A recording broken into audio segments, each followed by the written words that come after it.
Alors aujourd'hui, je vais te montrer comment connecter un nom de domaine à Lovable en commençant de l'achat du nom de domaine jusqu'à la connexion. Comme ça, tu auras toute la démarche et tu pourras à ton tour reproduire de ton côté cette démarche très facilement.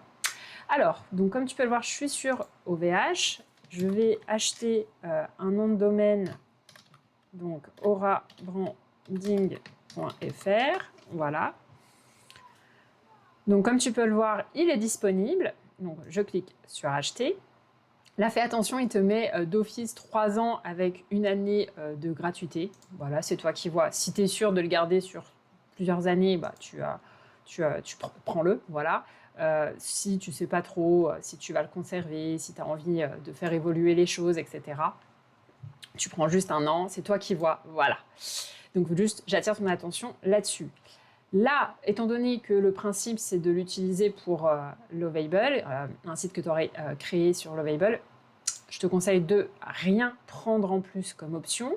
Donc, tu as juste à faire poursuivre la commande. Là, moi, je vais me connecter. Voilà, on fait continuer. On fait le paiement.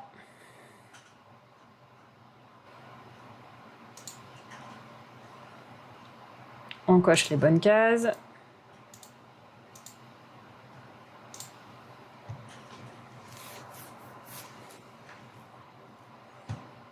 Et voilà, c'est payé. Donc, ça peut prendre un petit temps. Donc, je vais faire je vais couper au montage.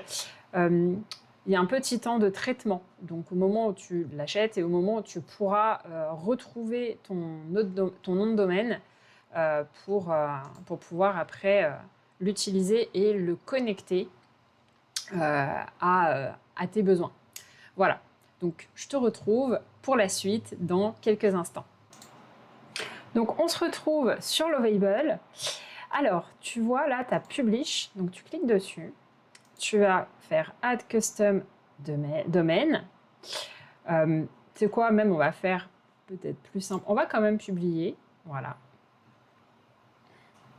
On va faire continue. Continue. Continue. Donc ça, on verra après. Alors, sincèrement, je ne sais pas s'il faut absolument le publier ou pas pour la connexion. Dans le doute, je préfère le faire. Mais si ça se trouve, il n'y a même pas besoin de le mettre en publication avant de connecter au nom de domaine. Donc, on va attendre que ça publie. Donc voilà, c'est publié. Donc, tu recliques sur Publish. Et là, tu vois, tu as Add Custom Domain. Donc, tu cliques dessus. Et en fait, tu vas te laisser guider. Donc là, comme tu peux le voir, il te propose l'achat du nom de domaine directement en cliquant là-dessus. De mémoire, je ne sais plus avec qui ils le font. Faut voir, on peut voir. Bref, je sais qu'ils ont un partenariat avec une entreprise, mais c'est pas OVH. Moi, personnellement, j'aime bien avoir tous mes noms de domaine sur OVH. Donc, pour le coup, je vais faire Connect Domaine. Après, c'est toi qui vois. Hein. Donc là, on va mettre le nom de domaine que j'ai acheté. Donc, c'est aurabranding.fr. Voilà, tu fais continue. Donc là, moi, il n'y a pas de sous-domaine. On est bien d'accord. Oui, c'est exactement donc ça. Voilà, donc on fait Connect Domain. Complete DNS setup for each from your domain list. Donc en fait, il y a une petite manipulation à faire que je vais te montrer pour que tu puisses justement la reproduire de ton côté. Donc tu vois, j'ai juste cliqué sur Complete Setup. Tu fais continue. Voilà, donc là, il va falloir mettre tes identifiants. Là, en l'occurrence, il reconnaît, j'ai pas programmé quoi que ce soit en amont, mais il reconnaît que mon nom de domaine a été acheté sur OVH. Donc c'est pour ça qu'il me demande de me connecter à mon compte OVH pour créer un lien entre les deux. Donc là, je suis censée avoir reçu un code par mail. Donc je vais le regarder. Donc voilà, ok, continue. Et voilà, donc là, c'est configuré. Maintenant, tu fais pareil. En fait, comme tu peux voir, la différence, c'est que là, tu as le 3w. Et là, tu n'as pas le 3w. Voilà. Donc, c'est un peu comme si tu avais deux noms de domaine, entre guillemets, différents. Même si c'est le même, en fait. Hein. Mais voilà. Donc en gros, si tu veux que la personne, elle te trouve en ayant tapé www.ton nom de domaine, bah faut faire ça. Sinon, si tu le paramètres pas, tu ressortiras pas et la personne ne te trouve pas. Bon, en soi, maintenant c'est assez rare qu'on fasse ça, mais dans le doute, ça mange pas de pain de le faire en fait. Hein. Et voilà. Et ben normalement, tout est bon. Alors attends, on va déjà voir si je tape aurabranding.fr. Donc non, c'est pas encore connecté. Donc comme tu peux le voir, moi j'ai rafraîchi la page. J'ai rien fait de plus. Hein. Je n'ai touché strictement à rien.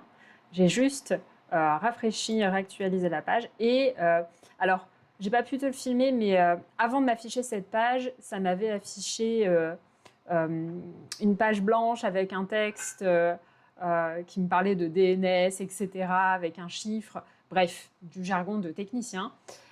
J'ai rien fait, j'ai vraiment rien touché. J'ai juste attendu quelques minutes. J'ai de nouveau réactualisé et j'ai attendu. Et d'ailleurs, là, tu vois, en revenant sur l'interface de Lovable, tu peux voir que ça s'est mis à mouliner parce qu'en fait, ça correspond à la propagation des zones DNS.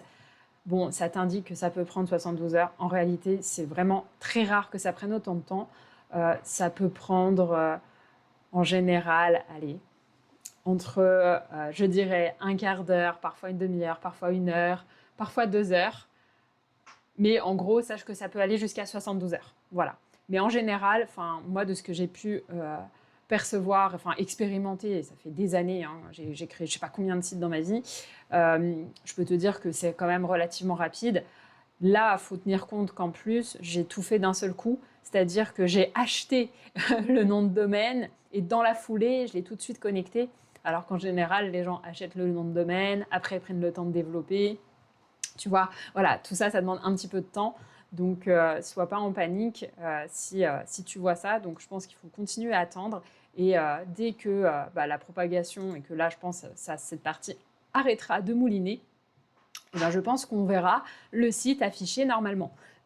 Et en fait, il faut comprendre une chose, c'est qu'il y a encore quelques semaines de ça, tu devais enregistrer manuellement tes zones DNS dans OVH.